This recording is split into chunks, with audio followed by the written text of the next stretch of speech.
Hello friends, good morning and welcome to YouTube channel Education Niketan.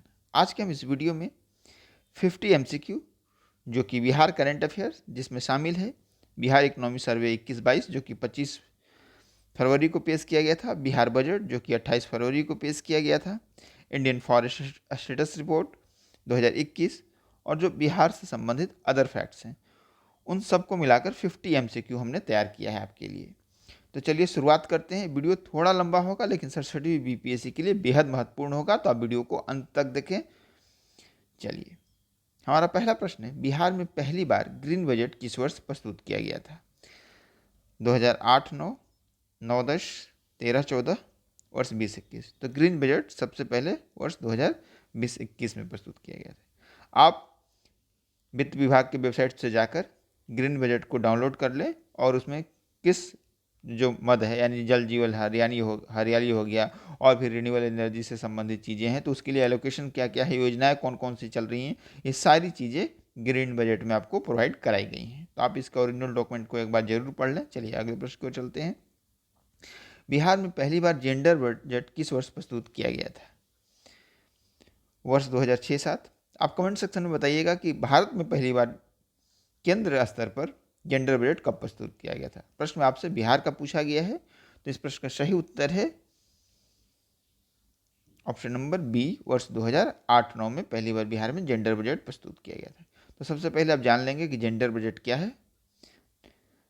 Gender budget की शुरुआत किस देश से हुई थी, भारत में किस वर्ष जेंडर बजट प्रस्तुत किया गया। साथ ही साथ जेंडर बजट की जो फाइल है उसे भी डाउनलोड कर लेंगे ग्रीन बजट की तरह, और उसमें जो इंपॉर्टेंट डेटा है उसे भी आप राइट डाउन कर लेंगे। चलिए अगले प्रश्न की ओर चलते हैं।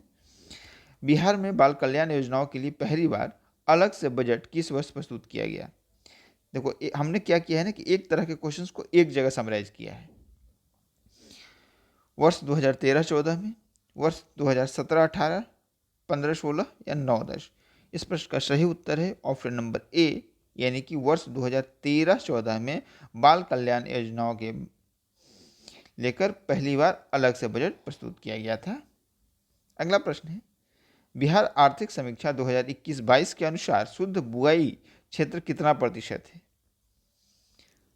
तो इस प्रश्न का सही उत्तर है ऑप्शन नंबर ए। मैं सारे ऑप्शंस नहीं पढ़ रहा हूँ, आपको स्क्रीन पर दिखाई दे रहा होगा, 54.2%। तो इसे आप याद कर लें। अगला है, आर्थिक समीक्षा 2021-22 के अनुसार पेट्रोलियम उत्पादों के जिलेवार खपत के मामले में शीर्ष 3 जिलों में कौन सा जिला शामिल नहीं है? पेट्रोलियम प्रोडक्ट्स के बारे में आपसे पूछा है। पटना, बेगूसराय, नालंदा, भोजपुर। इस प्रश्न का सही उत्तर है ऑप्शन नंबर बी, यानी कि बेगूसराय। बेगूसराय पेट्रोलियम उत्पादों के 3 जिले, टॉप जिले जो हैं उसमें शामिल नहीं है। तो आप यहाँ पे याद कर लें कि कौन से जिले 3 शामिल हैं। पटना तो आप कॉमन सेंस से भी लगा लेंगे, लेकिन बाकी जो 2 जिले हैं वो आपको याद रखना है, नालंदा और भोजपुर। अगला है, बिहार आर्थिक समीक्षा 2021-22 के अनुसार प्रति व्यक्ति आय के मामले में सबसे संपन्न 2 जिले कौन से हैं? आपके ऑप्शन से पटना देखो सब में है, तो पटना की तो कोई पढ़ने की जरूरत ही नहीं है। रोहतास, बेगूसराय, दरभंगा और गया। तो इस प्रश्न का सही उत्तर है ऑप्शन नंबर बी, यानी कि पटना और बेगूसराय। तो संपन्न जिले में 2 जिले हैं, पटना, बेगूसराय, किंतु याद रखिएगा कि पेट्रोलियम उत्पाद के मामले में टॉप 3 जिलों की सूची में बेगूसराय शामिल नहीं है। अगला है, बिहार आर्थिक समीक्षा 2021-22 के अनुसार प्रति व्यक्ति आय के मामले में सबसे गरीब 2 जिले कौन से हैं? शिवहर और किशनगंज। शिवहर मधेपुरा, शिवहर अररिया, किशनगंज मधेपुरा, उपरोक्त में से कोई नहीं या एक से अधिक। तो इस प्रश्न का सही उत्तर है शिवहर और अररिया। अगर आपने हमारा इकोनॉमी सर्वे का बजट और बजट वाला वीडियो देखा होगा तो आप कमेंट सेक्शन में बताइए कि शिवहर की प्रति व्यक्ति आय पर ईयर कितनी है। बिहार आर्थिक समीक्षा 2021-22 के अनुसार वर्ष 2020 में बिहार में कितनी मिलीमीटर वर्षा दर्ज की गई? आपके ऑप्शंस हैं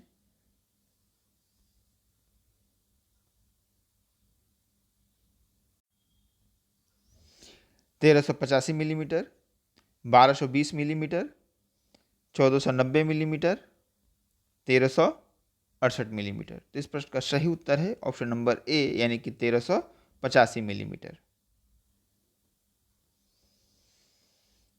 अगला प्रश्न है बिहार आर्थिक समीक्षा 2021-22 के अनुसार राज्य में बिजली की उपलब्ध क्षमता कितनी है?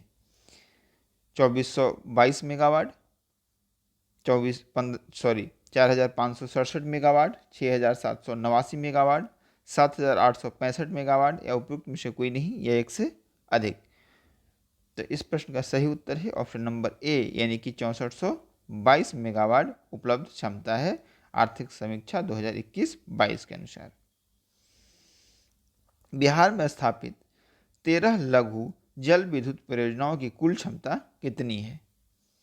तो जो 13 लघु जल विद्युत परियोजनाएं हैं अभी बिहार में कार्यरत, उसकी जो क्षमता है वो 54.3 मेगावाट है।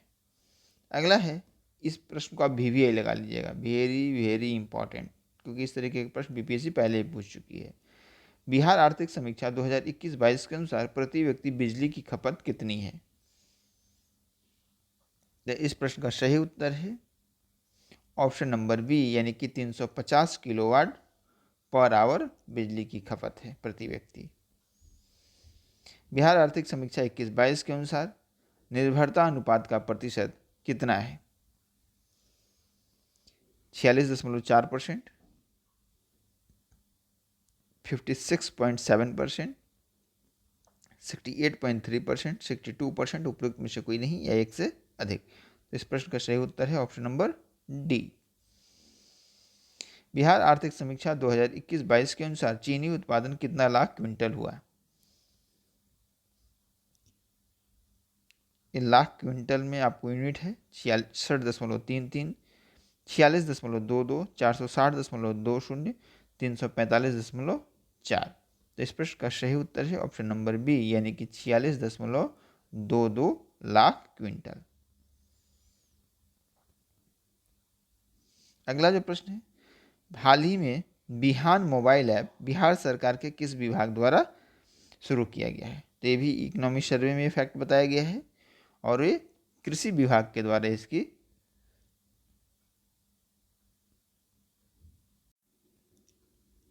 तो इस प्रश्न का सही उत्तर है कृषि विभाग। अगला है, निम्नलिखित में से किस आंदोलन के दौरान हिंदी को पूरे देश में भाषा के रूप में अपनाया गया था? तो ये करंट अफेयर्स का प्रश्न नहीं है, इसको छोड़ देते हैं। इस प्रश्न का सही उत्तर है असहयोग आंदोलन। हमारा अगला प्रश्न है, बिहार सरकार के द्वारा प्रति माह अंत्योदय परिवारों को क्रमशः कितना किलो गेहूं और चावल उपलब्ध कराया जाता है? इस प्रश्न का सही उत्तर है ऑप्शन नंबर बी 14 किलो और 21 किलो। अगला प्रश्न है, परवरिश योजना के अंतर्गत 0 से 18 वर्ष के बच्चों को प्रति माह कितने रुपए की सहायता राशि प्रदान की जाती है? तो इस प्रश्न का सही उत्तर है ऑप्शन नंबर बी यानी कि 1000 रुपये। बिहार बजट 2022-23 में बिहार स्टूडेंट क्रेडिट कार्ड योजना के अंतर्गत कितने करोड़ रुपए की राशि आवंटित की गई है? तो इस प्रश्न का सही उत्तर है 700 करोड़ रुपए यानी कि option number A. Bihar budget 2022-23 में घोषित 6 सूत्र में कौन सा शामिल नहीं है? इस प्रश्न का सही उत्तर है ऑप्शन नंबर डी यानी कि युवाओं को रोजगार, इस तरह का कोई भी सूत्र इसमें शामिल नहीं किया गया है। बाकी स्वास्थ्य, शिक्षा, कृषि ये सब इस 6 सूत्र में शामिल है। बिहार बजट 2022-23 के अनुसार सबसे अधिक स्कीम व्यय किस विभाग के लिए अनुमानित किया गया है? तो सबसे अधिक स्कीम व्यय है शिक्षा विभाग यानी option number D. Bihar budget 2022-23 के अनुसार राजस्व बजट यानी GSDP का कितना प्रतिशत रहने का अनुमान है? इस प्रश्न का सही उत्तर है ऑप्शन नंबर सी यानी 0.64%। याद रखिएगा क्या पूछा गया आपको, राजस्व बचत। बिहार बजट 2022-23 के अनुसार राजकोषीय घाटा GSDP का कितना प्रतिशत रहने का अनुमान है? तो फिस्कल डिफिसिट बार बार पूछा जाता है आपसे एग्जाम में, तो इस प्रश्न का सही उत्तर है 3.47। याद रखिएगा पिछली बार अलग था, तो जब प्रश्न आए आपको तो ए वाला ईयर जरूर देख लीजिएगा जो बगल में मेंशन रहेगा कि आपसे 22-23 को पूछा गया है या 21-22 का पूछा गया है, क्योंकि 67 बीपीएससी इतनी बार डिले हो चुका है कि आपसे पुराना बजट या इकोनॉमी सर्वे से प्रश्न पूछा जा रहा है या नए से पूछा जा रहा है, इस बात को आपका ध्यान रखना है। खासकर कोई रिपोर्ट पूछा गया, इंडेक्स पूछा जाए तो उस पर भी ध्यान रखना है कि रिपोर्ट और इंडेक्स किस वर्ष का पूछा जा रहा है, तो आप ईयर जरूर बगल में देख लेंगे। बिहार बजट 2022-23 के अनुसार 7 निश्चय 2 के अंतर्गत वित्तीय वर्ष 21-22 के विभिन्न विभागों के अंतर्गत कुल बजट आवंटन का प्रावधान कितना करोड़ किया गया है। तो इस प्रश्न का सही उत्तर है ऑप्शन नंबर बी, यानी 5,000 करोड़। जो 21-22 का बजट था उसमें कितना एलोकेशन किया गया था, ये आप कमेंट सेक्शन में बताएं, क्योंकि पुरानी वीडियोज में मैंने उसे बता रखा है।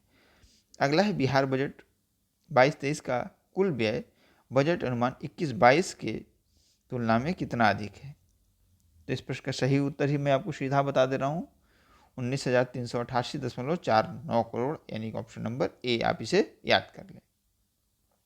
बिहार आर्थिक समीक्षा 2021-22 का सीरियल नंबर क्या है। अगर आपने वीडियो देखी होगी हमारी इकोनॉमी सर्वे और बजट वाली, तो हमने उसमें बताया था कि सीरियल नंबर इस बार का है 16वां। वित्त मंत्री सह उप मुख्यमंत्री तारकिशोर प्रसाद ने इस इकोनॉमी सर्वे और बजट को विधान सभा के पटल पर रखा था। बिहार आर्थिक समीक्षा 2021-22 के अनुसार जीएसडीपी में प्राइमरी, सेकेंडरी और टर्सरी सेक्टर का योगदान आपसे पूछा गया था। मैंने आपको बताया था कि एक चीज़ याद रखिएगा कि किस ऑर्डर में है, तो इंक्रीजिंग ऑर्डर में है। 19.2 प्राइमरी, 19.5 सेकेंडरी, 61.2 टर्सरी। आंकड़े याद कर लीजिएगा, 19.2, 19.5, 61.2 और ये वर्ष। बिहार आर्थिक समीक्षा 2021-22 के अनुसार सबसे कम प्रति व्यक्ति आय किस जिले में है। शिवहर में। 2 जिले मैंने आपको बताया था कमेंट सेक्शन में थोड़ी देर पहले। बिहार आर्थिक समीक्षा 2021-22 के अनुसार स्थिर मूल्य पर प्रति व्यक्ति आय कितनी है। तो स्थिर मूल्य पर प्रति व्यक्ति आय है 34,413 रुपये। अगला है बिहार आर्थिक समीक्षा 2021-22 के अनुसार जीएसडीपी की वृद्धि दर कितनी है।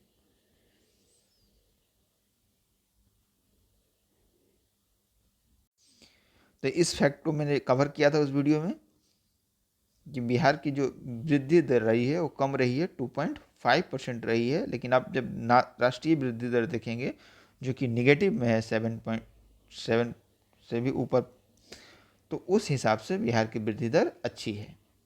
बिहार आर्थिक समीक्षा 2021-22 के अनुसार प्राथमिक क्षेत्र की वृद्धि दर कितनी है। 0%।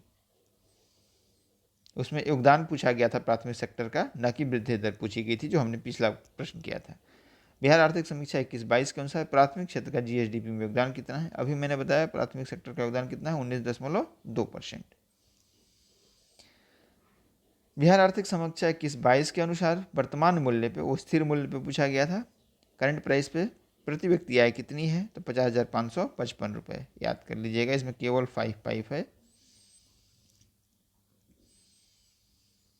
देश का पहला RGB लेजर डिजिटल प्रोजेक्टर किस तारामंडल में लगाया जाएगा। तो इस प्रश्न का सही उत्तर है ऑप्शन नंबर सी, पटना तारामंडल। बिहार में दरभंगा में भी नया तारामंडल का निर्माण किया जा रहा है। बिहार के किस जिले के सुखेत मॉडल पर डाक टिकट जारी किया जाएगा। तो सुखेत मॉडल आपको पता है कि कचड़े जो आपके घर से ले जाए जाएंगे उसके बदले में भी आपको पैसे दिए जाएंगे। इसकी चर्चा प्रधानमंत्री ने अपने कार्यक्रम मन की बात में की थी और वह जिला है मधुबनी। हाल ही में अभिनेता दीप श्रेष्ठ को Dada Saheb Phalke Indian television award मिला है। उनका संबंध बिहार के किस जिले से है। तो इस प्रश्न का सही उत्तर है ऑप्शन नंबर सी, यानी कि उनका संबंध पटना से है। अगला है बिहार का कौन सा एयरपोर्ट को विश्व के 200 चुनिंदा एयरपोर्ट्स में शामिल किया गया है। तो वह है जयप्रकाश नारायण एयरपोर्ट पटना। याद रखिएगा, पटना एयरपोर्ट का नाम क्या है, जयप्रकाश नारायण इंटरनेशनल एयरपोर्ट पटना। हाल ही में बिहार के किस खिलाड़ी ने रणजी ट्रॉफी के डेब्यू मैच में 13 शतक यानी ट्रिपल सेंचुरी लगाया है। इस खिलाड़ी का नाम है शकीबुल गनी। आप कमेंट सेक्शन में बताएं कि इनका संबंध किस जिले से है बिहार के। हाल ही में गया के जिले के निवासी विशाल रंजन को ग्लोरी ऑफ इंडिया अवार्ड से किस क्षेत्र में उल्लेखनीय योगदान के लिए सम्मानित किया गया। इस प्रश्न का सही उत्तर है ऑप्शन नंबर बी, यानी कि मानवाधिकार क्षेत्र में इनके सराहनीय कार्य के लिए अवार्ड इन्हें प्रदान किया गया है। अगला है बिहार का कौन सा स्वच्छ शहर स्वच्छ भारत मिशन शहरी के तहत सबसे अधिक प्रदूषित रहा है। इस प्रश्न का सही उत्तर है ऑप्शन नंबर सी, यानी कि बिहार शरीफ। नीति आयोग द्वारा जारी एसडीजी सूचकांक 2021 में बिहार की राजधानी पटना की रैंकिंग क्या है। इसकी पटना की रैंकिंग थी 52वां। हाल ही में एनसीआरबी द्वारा जारी आंकड़ों के अनुसार देश में बिहार का कौन सा रैंक है। तो इस प्रश्न का सही उत्तर है ऑप्शन नंबर ए, यानी कि 25वां। जनवरी 2022 में संपन्न अंतर्राष्ट्रीय व्यापार मेले में किस राज्य के पवेलियन को स्वर्ण पदक प्रदान किया गया। तो बिहार के पवेलियन को स्वर्ण पदक प्रदान किया गया था। ऑप्शन नंबर बी इसका राइट है। हाल ही में बिहार के नालंदा अंतर्राष्ट्रीय विश्वविद्यालय को किस देश की संस्था के द्वारा अंतर्राष्ट्रीय सम्मान के लिए चुना गया है। इस प्रश्न का सही उत्तर है ऑप्शन नंबर डी, यानी कि स्विट्जरलैंड के द्वारा यह सम्मान देने की घोषणा की गई है। विश्व कैंसर दिवस 2022 के थीम क्या है। तो थीम है क्लोज द केयर गैप, यानी ऑप्शन नंबर बी। भारत के किस राज्य ने पहली बार अलग से कृषि बजट प्रस्तुत किया है। तो पहला राज्य है ऐसा करने वाला तमिलनाडु और दूसरा राज्य हो गया है राजस्थान। तो आपसे पहला राज्य पूछा है तो आपका उत्तर होगा ऑप्शन नंबर सी, तमिलनाडु। हाल ही में प्रसिद्ध गायिका स्वर कोकिला लता मंगेशकर का देहांत हो गया। उन्हें भारत रत्न से किस वर्ष सम्मानित किया गया था। तो इस प्रश्न का सही उत्तर है ऑप्शन नंबर ई, क्योंकि इन्हें 2001 में सम्मान दिया गया था और ऑप्शन में 2001 नहीं है। तो आप याद रखिएगा, लता मंगेशकर को भारत रत्न वर्ष 2001 में प्रदान किया गया था। बिहार में सबसे बड़ा जूट और नेचुरल फाइबर पार्क किस जिले में प्रस्तावित है। तो इस प्रश्न का सही उत्तर है ऑप्शन नंबर बी, यानी कि पूर्णिया में सबसे बड़ा जूट और नेचुरल फाइबर पार्क प्रस्तावित है। दिसंबर 2021 में बिहार के किस जिले में आयुर्वेद महापर्व 2021 का आयोजन किया गया। तो इस प्रश्न का सही उत्तर है ऑप्शन नंबर ए, यानी कि नालंदा जिले में राजगीर में किया गया था। हाल ही में बिहार के किस जिले में बटरफ्लाई पार्क बनाने की घोषणा की गई थी। तो बिहार के रोहतास जिले में बटरफ्लाई पार्क बनाने की घोषणा की गई थी। अगला प्रश्न है हमारा, नीति आयोग द्वारा जारी मल्टी डायमेंशनल पॉवर्टी इंडेक्स में गरीबों की संख्या सर्वाधिक किस राज्य में है। तो संख्या पूछा गया है, उत्तर प्रदेश में है। याद रखिएगा, अगर परसेंटेज पूछा जाता तो इसका उत्तर होता बिहार, और बिहार में है 51.9% गरीबी। नीति आयोग द्वारा जारी पहले बहुआयामी गरीबी सूचकांक में सबसे गरीब जिला कौन है बिहार का। तो किशनगंज इस जो रिपोर्ट है उसके अनुसार सबसे गरीब जिला है। इकोनॉमी सर्वे के साथ सबसे गरीब जिला कौन सा है, सीव है। अलग अलग संस्थाओं के द्वारा जारी रिपोर्ट्स को आप याद रखेंगे। NHFS 5 के आंकड़ों के अनुसार बिहार में कुल प्रजनन दर कितना प्रतिशत है। इस प्रश्न का सही उत्तर है ऑप्शन नंबर सी, यानी कि 3। विश्व की सबसे ऊंची माता सीता की प्रतिमा कहाँ स्थापित की जाएगी। तो इस प्रश्न का सही उत्तर है ऑप्शन नंबर डी, यानी कि सीतामढ़ी। तो ये रहे लगभग 40 से 50 प्रश्न जिसका कि हमने आज अभ्यास किया। अगर इस तरीके के वीडियोज आप चाहते हैं कि हम आपको लगातार बेसिस पे उपलब्ध कराते रहें बिहार करंट अफेयर्स से संबंधित, तो आप इस वीडियो को अधिक से अधिक शेयर करें, चैनल को सब्सक्राइब करें। क्योंकि आप वीडियोज़ देखते हैं, व्यूअरशिप काफ़ी अच्छी होती है, लेकिन सब्सक्राइब नहीं करते हैं, तो आप चैनल को सब्सक्राइब करें ताकि हमें मनोबल मिले कि आपके लिए इस तरीके के अधिक से अधिक वीडियो ला सकें। धन्यवाद।